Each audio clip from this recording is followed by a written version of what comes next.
दोस्तों नमस्कार, क्या हाल है। स्वागत है आपका खबर एचपी में। तो आइए नजर डालते हैं हिमाचल की तमाम मुख्य बड़ी खबरों पर। अगर इससे पहले आप वीडियो को लाइक नहीं किए हैं तो लाइक कर दीजिए और चैनल में नए हैं तो चैनल को सब्सक्राइब कर लीजिए। लाहौल स्पीति अटल टनल सहित ऊंची चोटियों पर बर्फबारी, कमरू घाटी में ओलावृष्टि। हिमाचल प्रदेश के कई भागों में मौसम ने करवट बदली है। मौसम विभाग के अलर्ट के बीच जनजातीय जिले लाहौल स्पीति, किन्नौर व चंबा के पांगी के उच्च पर्वतीय क्षेत्र में ताजा बर्फबारी हुई है। वहीं बता दें कि शुक्रवार रात को लाहौल घाटी सहित कुल्लू के ऊंचाई वाले इलाकों में बर्फबारी होने से तापमान में गिरावट दर्ज की गई है। वहीं केलांग व कुकुमसेरी का न्यूनतम तापमान फिर माइनस में पहुंच गया है। वहीं अटल टनल रोहतांग से वाहनों की आवाजाही जारी है, लेकिन सिंकुला दर्रा व दारचा से सरचू तक हाईवे फिर से अवरुद्ध हो गया है। बीआरओ ने कुछ दिन पहले इस मार्ग को बहाल किया था। वहीं अप्रैल महीने के अंतिम सप्ताह में भी लाहौल स्पीति जिले में बर्फबारी का सिलसिला जारी है। कांग्रेस के घोषणा पत्र विदेशी ताकतों का हाथ, देश को जातिवाद क्षेत्रवाद पर बांटना चाहते हैं। जो केंद्रीय मंत्री अनुराग ठाकुर ने कहा कि कांग्रेस के घोषणा पत्र में कांग्रेस के हाथ के साथ विदेशी ताकतों का भी हाथ नजर आता है। मैं जो आपके बच्चों की संपत्ति मुसलमानों को देना चाहते हैं, मैं देश को परमाणु हथियार से खत्म करना चाहते हैं। मैं कहा कि देश को जातिवाद और क्षेत्रवाद पर बांटना चाहते हैं। मैं हमीरपुर में पन्ना प्रमुख सम्मेलन में अनुराग ने कहा कि टुकड़े टुकड़े गैंग ने कांग्रेस को पूरी तरह से घेर लिया है और उनकी विचारधारा को हाईजैक कर दिया है। मैं आपको तय करना है कि आप कांग्रेस के टुकड़े टुकड़े गैंग के साथ जाना चाहते हैं या एक भारत श्रेष्ठ भारत में विश्वास रखने वाले नरेंद्र मोदी के साथ। हिमाचल में कई जगह शांति भंग कर रहा ध्वनि प्रदूषण, 270 सैंपल फेल, रिपोर्ट में खुलासा। हिमाचल प्रदेश में विभिन्न स्थानों पर ध्वनि प्रदूषण के 270 सैंपल फेल हुए हैं। हिमाचल प्रदेश प्रदूषण नियंत्रण बोर्ड की ध्वनि प्रदूषण पर 2023 की सालाना रिपोर्ट में यह खुलासा हुआ है। लिए गए सैंपल में मनाली में 109, कुल्लू में 67 और शिमला में 21 दिन ध्वनि प्रदूषण की रीडिंग तय मानकों के ऊपर थी। वहीं बोर्ड प्रदेश में 87 स्थानों पर ध्वनि सेंसरों से प्रदूषण पर नजर रखता है। वहीं हफ्ते में एक बार सैंपल लिए जाते हैं। वहीं रिपोर्ट के अनुसार शिमला, कुल्लू, मनाली और रामपुर में बनाए गए शांत क्षेत्रों में ध्वनि प्रदूषण के नियमों की सबसे ज्यादा अवहेलना हुई है। 2 रुपये की रसीद कटवाकर फर्जी वोट की करवा सकेंगे जांच, निर्वाचन आयोग ने जारी की गाइडलाइन। जिन लोकसभा चुनावों में फर्जी वोटर की पहचान के लिए पहली बार विशेष व्यवस्था की गई है। वह चुनाव लड़ रहे प्रत्याशी उनके एजेंट 2 रुपये की रसीद कटवाकर वोट चैलेंज कर सकेंगे। वह मतदान के लिए आने वाले वोटर पर संशय होने की स्थिति में प्रत्याशी या एजेंट की 2 रुपये की रसीद कटवानी होगी। वह पीठासीन अधिकारी रसीद कटने के बाद तुरंत वोट की जाँच करेंगे। वह फर्जी पाए जाने पर मतदाता पर कार्रवाई होगी और आपत्ति सही साबित होने की स्थिति में प्रत्याशी या एजेंट को 2 रुपये वापस लौटा दिए जाएंगे। वोटर की लिस्ट में कई बार वोटर अनुपस्थित, हस्तांतरित या मृतक होने का उल्लेख नहीं होता है, जिसके चलते मतदान केंद्र पर फर्जी वोटर मतदान करने पहुंच जाते हैं। वह चुनाव लड़ रहे प्रत्याशी उनके एजेंट ऐसे वोटरों की मौखिक शिकायत पीठासीन अधिकारी से करते हैं, वह जिसे लेकर कई बार विवाद हो जाता है। मैं इस समस्या के समाधान के लिए केंद्रीय चुनाव आयोग ने इस बार विस्तृत गाइडलाइन जारी की है। वह मतदान कर्मियों को चुनाव रिहर्सल के दौरान गाइडलाइन से अवगत करवाया जा रहा है। सीएम सुखविंदर सिंह सुक्खू बोले 5 साल पेपर बिके और जयराम ठाकुर सोते रहे। जब मुख्यमंत्री सुखविंदर सिंह सुक्खू ने कहा कि भाजपा की खरीद फरोख्त की राजनीति के खिलाफ पूरे देश में कड़ा संदेश हिमाचल से जाना चाहिए। वह शिमला के डोडरा, कवार और सिरमौर के राजगढ़ में उन्होंने कहा कि नेता प्रतिपक्ष जयराम ठाकुर को अब सत्ता की बहुत भूख सता रही है। वह मुख्यमंत्री रहते हुए 5 साल सोए रहे और पेपर बिकते गए। वह कांग्रेस सरकार ने इस भ्रष्टाचार पर रोक लगाई है। वह मुख्यमंत्री ने कहा कि लोकतंत्र को खत्म होने से जनता ही बचा सकती है। वह वोट से चुनी सरकार को नोटों के दम पर गिराने की साजिश रचने से बड़ी लोकतंत्र की हत्या है। मैं 75 साल में अगर लोकतंत्र कांग्रेस की नीतियों के कारण जिंदा रहा है। पीयूष मिश्रा बोले हिमाचल प्रदेश में फिल्म सिटी बनाना अवैज्ञानिक। हिमाचल प्रदेश में फिल्म सिटी बनाना पूरी तरह से अवैज्ञानिक है। यहाँ पर फिल्म सिटी नहीं चल पाएगी। यह बात बॉलीवुड अभिनेता एवं आरंभ है प्रचंड गाने के गायक और लेखक पीयूष मिश्रा ने धर्मशाला में कही। उन्होंने कहा कि दिल्ली में भी फिल्म सिटी बनाई गई थी, लेकिन आज उसकी हालत खस्ता है। अब ठीक है, वहाँ पर भी कोई नहीं जाता। मैं फिल्म सिटी केवल मुंबई में ही होनी चाहिए, किसी अन्य स्थान पर फिल्म सिटी सफल नहीं होगी। मैं बॉलीवुड अभिनेता, गायक एवं कवि पीयूष मिश्रा पर्यटन नगरी धर्मशाला आए हुए हैं। उन्होंने कहा कि वैसे तो है हिमाचल पूर्व में भी आ चुका हूं, लेकिन धर्मशाला पहली बार आया हूं। यहाँ के लोग धर्मशाला की तरह ही खूबसूरत और सुंदर हैं। गेयटी थिएटर जाने वाले मुर्मू देश की पहली राष्ट्रपति, जाने यहाँ का इतिहास। जो गेयटी थिएटर एक और ऐतिहासिक पल का साक्षी बनने जा रहा है। मैं देश की राष्ट्रपति द्रौपदी मुर्मू शिमला दौरे के दौरान गेयटी थिएटर भी जाएंगी। मैं मुर्मू पहली राष्ट्रपति है जो गेयटी थिएटर जाएंगी। मैं 7 अप्रैल को राष्ट्रपति माल रोड की सैर करेंगी। इसके बाद 6 बजे से गेयटी में समारोह में शामिल होंगी। इनके बैठने के लिए राजभवन से विशेष कुर्सी की व्यवस्था होगी। मैं राष्ट्रपति करीब 45 मिनट गेयटी में रुकेंगी। पर्यटकों के लिए 1 मई से बंद होगा धर्मशाला अंतर्राष्ट्रीय क्रिकेट स्टेडियम। अंतर्राष्ट्रीय क्रिकेट स्टेडियम धर्मशाला में होने वाले आईपीएल मैचों की तैयारियों के चलते धर्मशाला स्टेडियम में 1 मई से पर्यटकों का प्रवेश रहेगा। अब मैचों के बाद ही बाहरी राज्यों और प्रदेश के विभिन्न जिलों से आने वाले पर्यटकों को स्टेडियम में प्रवेश दिया जाएगा। वह धर्मशाला स्टेडियम में 5 और 9 मई को आईपीएल मैच खेले जाने हैं। वह 5 मई को पंजाब किंग्स 11 और चेन्नई सुपर किंग्स के बीच मैच खेला जाएगा। वह 9 मई को पंजाब किंग्स 11 और रॉयल चैलेंजर बेंगलुरु की भिड़ंत होगी। वह पंजाब और चेन्नई की टीम 3 मई को धर्मशाला पहुंच जाएंगी। वह टीमों के ठहरने के लिए क्रिकेट एसोसिएशन की ओर से रेडिसन ब्लू होटल में व्यवस्था की गई है। धर्मशाला में होने वाली मैच की टिकट बिक्री फिर हुई शुरू, बढ़ गए दाम, जाने कितनी हुई बढ़ोतरी। अंतर्राष्ट्रीय क्रिकेट स्टेडियम धर्मशाला में 5 मई को पंजाब और चेन्नई के बीच होने वाले आईपीएल मैच की टिकट की बिक्री 3 दिन बाद फिर से शुरू हो गई है। लेकिन वेबसाइट पर टिकट बुक करना क्रिकेट प्रेमियों के लिए किसी चुनौती से कम नहीं है। वह क्रिकेट प्रेमियों की अधिक मांग देखते हुए फ्रेंचाइजी ने टिकट के दामों में भी बढ़ोतरी कर दी है। वह सस्ते वाली टिकट 500 रुपये महंगा कर दिया गया।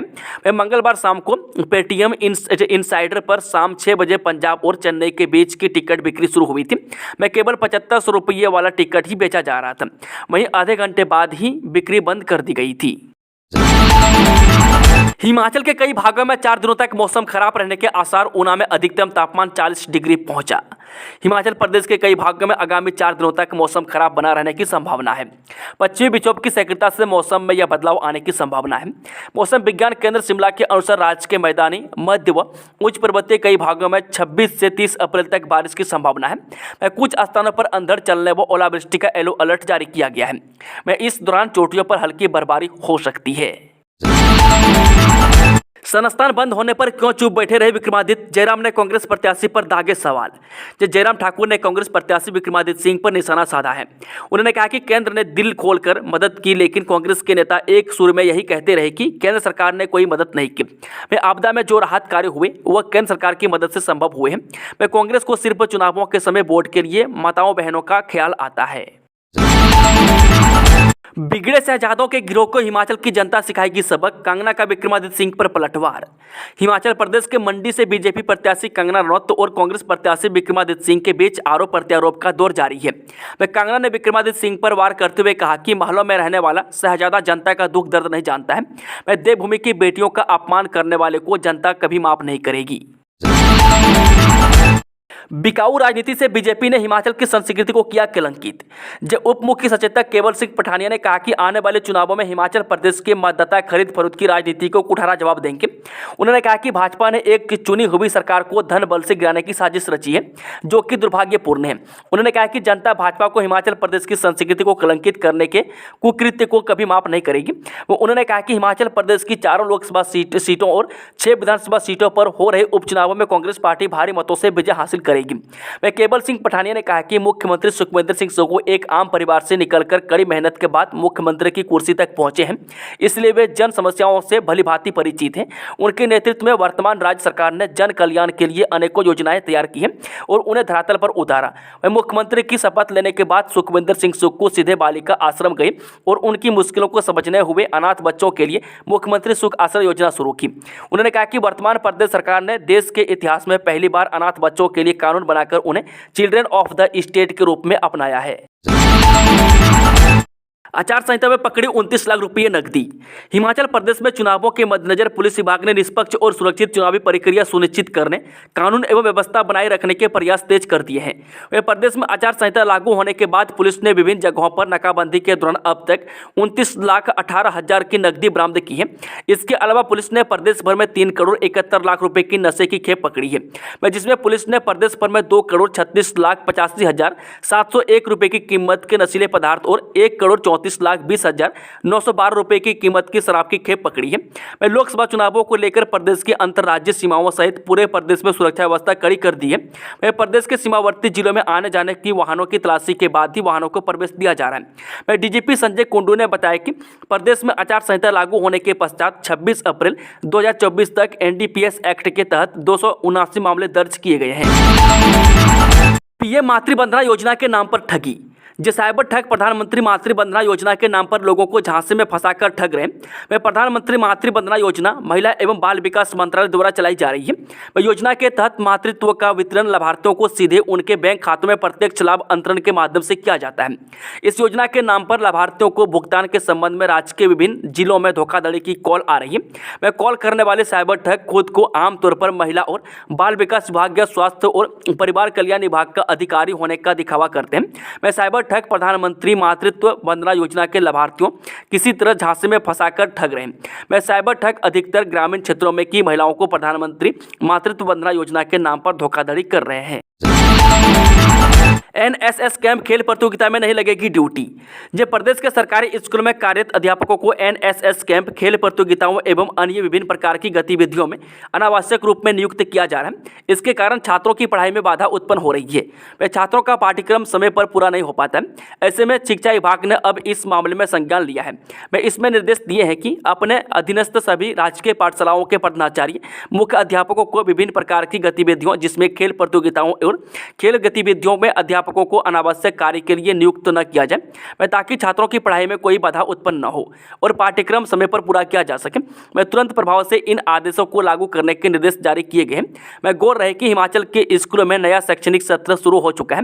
ऐसे में प्रदेश के करीब 15,000 शिक्षक भी चुनावी ड्यूटी पर रहेंगे। मैं शैक्षणिक सत्र शुरू होते ही बच्चों की पढ़ाई पर इसका सीधा असर होगा। जेईई और नीट की निःशुल्क कोचिंग के लिए 6 मई को होगा टेस्ट। जो सरकारी स्कूलों के 11वीं और 12वीं कक्षा के विद्यार्थियों को जेईई और नीट की निःशुल्क कोचिंग दी जाएगी। इसके लिए अवंती फेलो की ओर से विद्यार्थियों की रजिस्ट्रेशन 30 अप्रैल से शुरू की जा रही है, जो 5 मई तक चलेगी। ऐसे में उक्त कक्षा के जो विद्यार्थी जेईई और नीट की निःशुल्क कोचिंग लेना चाहते हैं वे इसमें अपना रजिस्ट्रेशन करवा सकते हैं। वे स्कूल प्रशासन के सहयोग से अवंती फेलो प्रदेश में HPSBY कोचिंग प्रोग्राम चला रहा है। इसके बाद 6 मई को इसके लिए स्कूलों में टेस्ट लिए जाएंगे। वह गूगल फॉर्म पर यह टेस्ट ऑनलाइन ही लिया जाएगा, जो 3 घंटे तक चलेगा। इस दौरान संस्था द्वारा स्कूलों के शिक्षकों के लिए 30 अप्रैल को ओरिएंटेशन सेशन रखा गया, जो दोपहर 12 बजे से लेकर 1 बजे तक होगा। वह उच्च शिक्षा विभाग ने सभी स्कूलों के शिक्षकों के इस ओरिएंटेशन सेशन में भाग लेने के निर्देश दिए हैं। वह मई के अंत तक निःशुल्क कोचिंग का बैच बैठेगा। ऐसे में शिक्षा विभाग ने सभी स्कूल प्रधानाचार्यों को उक्त निःशुल्क कोचिंग के लिए ज़्यादा से ज़्यादा विद्यार्थियों की भागीदारी सुनिश्चित करने को कहा है। इसके साथ ही स्कूलों को इस टेस्ट के लिए अभी से तैयारी शुरू करने के निर्देश भी दे दिए गए हैं। जिन स्कूलों में पर्याप्त कंप्यूटर नहीं है वहां विद्यार्थी इस टेस्ट के लिए अपने मोबाइल फोन का इस्तेमाल कर सकते हैं। वह शिक्षक की निगरानी में यह टेस्ट लिया जाएगा। पंडो डैम के पास वैकल्पिक मार्ग बंद होने से बदार इलाके के लोग परेशान, प्रशासन से उठाई ये मांग। जब पंडो डैम और कैंची मोड़ के बीच क्षतिग्रस्त हुए हाईवे के पूरी तरह से बहाल होने के बाद पंडो के पास से बनाए गए वैकल्पिक मार्ग को सभी तरह के वाहनों के लिए पूरी तरह से बंद कर दिया है। इस मार्ग के बंद होने के बाद अब इलाका बदार की आधा दर्जन से ज़्यादा पंचायतों के लोगों की परेशानी बढ़ गई है। ग्रामीणों को अब 7 से 8 किलोमीटर का अतिरिक्त सफर तय करके पंडो पहुँचाना पड़ रहा है। हालांकि वैकल्पिक मार्ग से भी उन्हें पहले ही 4 से 5 किलोमीटर का अतिरिक्त सफर तय करना पड़ता था, क्योंकि ब्यास नदी पर पंडो के पास बना पुल बीती बरसात में बह गया था। मैं उसके बाद इन ग्रामीणों को इसी वैकल्पिक मार्ग से आना जाना पड़ रहा था। पालमपुर में एक और दराट कांड, परिवार के 4 लोगों पर किया हमला। ये पुलिस थाना पालमपुर के अंतर्गत दराट से हमला कर एक परिवार के 4 लोगों को घायल करने का मामला सामने आया है। वह घटना पालमपुर के सीमावर्ती गांव मेंझा में घटी है। वह चारों घायलों को नागरिक चिकित्सालय पालमपुर ले जाया गया। वह जहां से 2 घायलों को doctor Rajendra Prasad medical college Tanda refer कर दिया है। वह घायलों में मदन लाल, संतोष कुमारी, रतन चंद तथा केशव शामिल है। वहीं हमलावर इसी गाँव का रहने वाला बताया जा रहा है। वह घटना के पीछे का कारण जमीन विवाद बताया जा रहा है। वहीं पुलिस ने मामले की जांच आरंभ कर दी है। वह डीएसपी लोकेंद्र सिंह नेगी ने मामले की पुष्टि करते हुए बताया कि मामले की जांच आरंभ कर दी गई है। इंटरसिटी की तर्ज पर चलेगी देश की पहली वंदे मेट्रो ट्रेन, जानिए पूरी डिटेल। जो दैनिक रेल यात्रियों की परेशानियों को देखते हुए रेलवे वंदे मेट्रो ट्रेन चलाने जा रहा है। वह रेल मंत्री अश्विनी वैष्णव ने बताया कि पहली वंदे मेट्रो ट्रेन जुलाई से पटरी पर दौड़ने लगेगी। वह प्रारंभ में इसे परीक्षण के तौर पर 2-3 महीने तक चलाया जाएगा। वह उसके बाद अन्य रूटों पर चलाया जाएगा। वह परीक्षण के लिए अभी रूट का चयन नहीं किया गया है। वह अभी 50 ट्रेनें बनकर तैयार है। सरकारी नौकरी नहीं मिलने से आहत युवक ने दी जान, नानी के घर पर दुपट्टे से लगाया फंदा। जब सरकारी नौकरी नहीं मिलने से मानसिक तनाव में चल रहे एक इंजीनियर युवक ने आहत होकर फंदा लगाकर जान दे दी। वह घटना हिमाचल प्रदेश के बिलासपुर जिले के उपमंडल झडुद्दा की ग्राम पंचायत बलो के सगासवी गांव में हुई है। वह युवक ने अपने सुसाइड नोट में सरकारी नौकरी पाने में असमर्थ रहने का जिक्र किया है। वह सुसाइड नोट में उसने माता पिता से माफी मांगी है और उन्हें नानी का ख्याल रखने के लिए लिखा है। वह जानकारी के अनुसार बता दें कि आकाश कुमार उम्र 24 वर्षीय पुत्र राजेंद्र कुमार निवासी गांव कपाहाड़ा तहसील घुमारवी बिलासपुर ने शुक्रवार रात को सगासवी स्थित अपने नानी के घर में दुपट्टे का फंदा बनाकर आत्महत्या कर ली। वह युवक के पिता राजेंद्र कुमार ने पुलिस को दिए बयान में बताया कि आकाश बीटेक पास था। वह 2.5 साल तक उसने केलांग में एक निजी कंपनी में नौकरी की। वह 3 दिन पहले उसने बिलासपुर में रेल लाइन का निर्माण कर रही कंपनी में बतौर इंजीनियर ज्वाइनिंग किया था। उनका बेटा अधिकतर ननिहाल में बुजुर्ग नानी के साथ रहता था। वह शुक्रवार रात बेटे के साथ मोबाइल पर बात हुई थी। इस तारीख तक गिर जाएगी निकम्मी सुक्कू सरकार, हिमाचल बीजेपी अध्यक्ष राजीव बिंदल का बड़ा हमला। हिमाचल प्रदेश में लोकसभा चुनाव के साथ 6 विधानसभा सीटों पर उपचुनाव होने हैं। में आखिरी चरण में होने वाले चुनाव से पहले पक्ष और विपक्ष के बीच वार पलटवार का सिलसिला लगातार जारी है। बीजेपी प्रदेश अध्यक्ष डॉक्टर राजीव बिंदल ने मुख्यमंत्री सुखविंदर सिंह सुक्खू के नेतृत्व वाली कांग्रेस सरकार पर निशाना साधा है। उन्होंने कहा कि कांग्रेस सरकार आने के बाद प्रदेश में विकास पूरी तरह से ठप हो गया है। हिमाचल विधानसभा अध्यक्ष ने तीनों निर्दलीय विधायकों को फिर भेजा नोटिस, 4 मई को पेश होने के लिए कहा। हिमाचल प्रदेश विधानसभा के अध्यक्ष कुलदीप सिंह पठानिया ने एक बार फिर तीनों निर्दलीय विधायकों को नोटिस जारी किया है। यह नोटिस सत्ता पक्ष के सदस्य जगत सिंह नेगी की ओर से दायर याचिका के बाद जारी किया गया है। वह तीनों निर्दलीय विधायकों को 4 मई को विधानसभा स्पीकर के सामने पेश होने के लिए कहा गया है। यह नोटिस नालागढ़ से विधायक कृष्ण लाल ठाकुर, देहरा से विधायक होशियार सिंह और हमीरपुर से विधायक आशीष शर्मा को भेजा गया है। हिमाचल उपचुनाव में कांग्रेस से आए नेताओं को टिकट देने के बाद फंसी बीजेपी, नहीं माने रूठे नेता।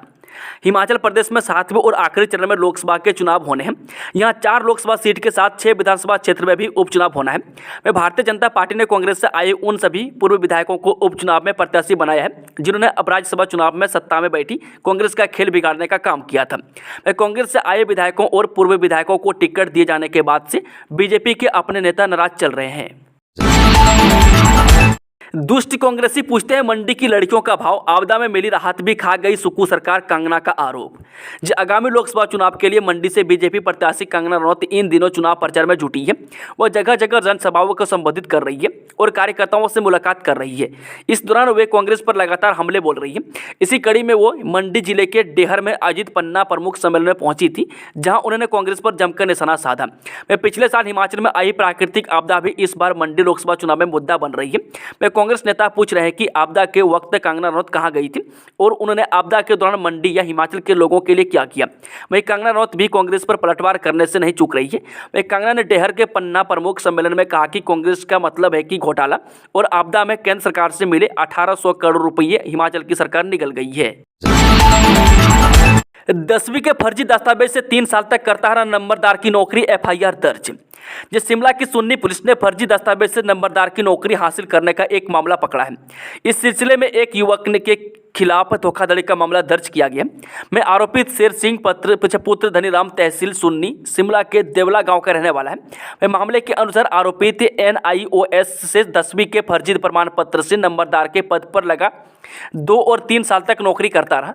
वह देवला गांव के ही रहने वाले राकेश वर्मा ने आरोपित की फर्जी दस्तावेज से नौकरी हड़पने की शिकायत की है।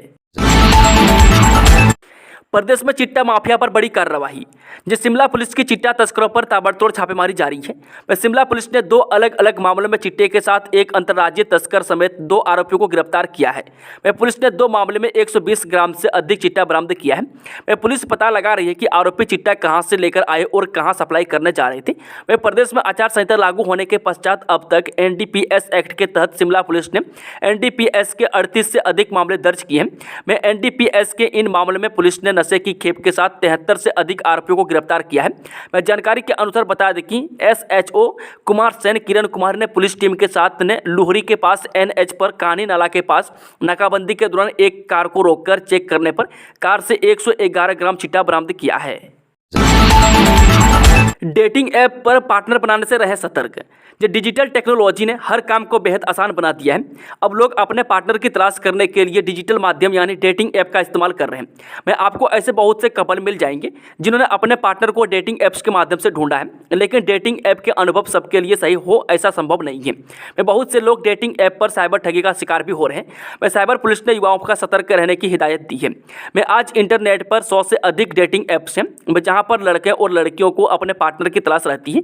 मैं कुछ लड़के लड़कियों तो वास्तव में पार्टनर की तलाश में ही इन प्लेटफॉर्म का इस्तेमाल करते हैं, लेकिन बहुत से लड़के लड़कियां ऐसे होते हैं जो प्यार के नाम पर ऑफ साइड जेंडर को अपने जाल में फंसाने का काम कर रहा है। कांग्रेस के वार रूम में 26 नई नियुक्तियां। जी, कांग्रेस ने वार रूम में 26 सदस्यों की नई टीम तैनात कर दी है। वह 4 श्रेणियों में नई नियुक्तियां पूरे प्रदेश में की गई है। मैं इनमें 7 समन्वयक, 9 मीडिया समन्वयक, 14 सोशल मीडिया समन्वयक और 2 न्यायिक समन्वयक तैनात किए गए हैं। यह तैनातियां कार्यकारी अध्यक्ष संजय अवस्थी और बागवानी मंत्री जगत सिंह नेगी की वार रूम में हुई बैठकों के बाद की गई है। मैं इनमें जितेंद्र चंदेल, अनिल शर्मा, सुरेंद्र शर्मा, शिवानी वीर सिंह राणा, अमित शर्मा, ओपी ठाकुर और संतोष शर्मा को समन्वयक, GS तोमर, प्रदीप वर्मा, रीना कुमारी, संगीता चौहान, चंद्रशेखर शर्मा, विजय चौहान, विजय पाल सिंह, शोभित बहल और मनीष कंवर को मीडिया समन्वयक, रोहित वत्स धामी, नितिन राणा, अद्विदा शर्मा, पुष्प कटोच, अक्षय नेटा, अंबर महाजन, तरुण ठाकुर, चंदन चौहान, जोगिंदर ठाकुर, राजीव जसपा, दिव्यांशी शर्मा, दीपक हिमलाल, अनिकेत कुमार और राज वर्मा को सोशल मीडिया समन्वयक लगाया है, जबकि अजय ठाकुर और पूजा शर्मा न्यायिक समन्वय की भूमिका निभाएंगे। गौरतलब है कि कांग्रेस ने वार रूम से लोकसभा चुनाव के दौरान पूरे प्रदेश पर नजर रखने की तैयारी की है। सुलह की सेना की मदद के लिए आगे आए दानवीर। जी, पालमपुर बस स्टैंड में दराट के हमले से घायल युवती की हालत में धीरे धीरे सुधार हो रही है। वे पीड़ित परिवार की मदद के लिए भी दानवीर आगे आए हैं। वह जानकारी के अनुसार बता दें कि दराट से 12 जगह काटी गई 20 वर्षीय साइना इस समय PGI चंडीगढ़ में जीवन के लिए संघर्ष कर रही है। मैं श्री प्रिय ने कॉलेज छात्रा पर दराट से हमला कर आदमरा कर दिया क्योंकि छात्रा ने युवक से शादी को मना कर दिया। वह प्रदेश को शर्मसार करने वाली इस घटना से युवती के परिजनों व आम जनता में काफी आक्रोश में है। वे लोग जहां इस वारदात के आरोपी को कड़ी से कड़ी सजा देने की मांग कर रहे हैं, वहीं युवती के जल्द स्वस्थ होने की कामना भी कर रहे हैं। वे लोगों का कहना है कि ऐसे अपराधियों को कड़ी सजा मिलनी चाहिए ताकि दूसरे लोग भी सबक मिले और दूसरों की बहन बेटियों भी सुरक्षित रह सके। दोस्तों, खबरों का सिलसिला समाप्त होता है। कि जानकारी पसंद आई तो वीडियो को लाइक, शेयर, चैनल को सब्सक्राइब जरूर कर लें और कमेंट बॉक्स में कमेंट करके बताएं कि आप न्यूज़ को किस जिले पंचायत से देख रहे हैं। Thank you, all the best. जय हिंद, जय हिमाचल।